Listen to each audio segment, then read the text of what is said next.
وقال النبي صلى الله عليه وسلم بين الرجل والكفر ترك الصلاة أو كما قال عليه الصلاة والسلام.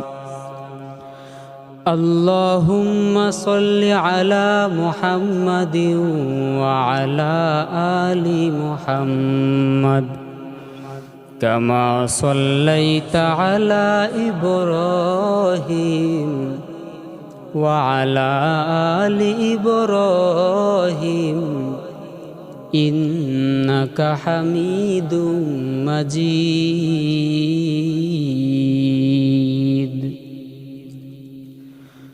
اللهم بارك على محمد وعلى آل محمد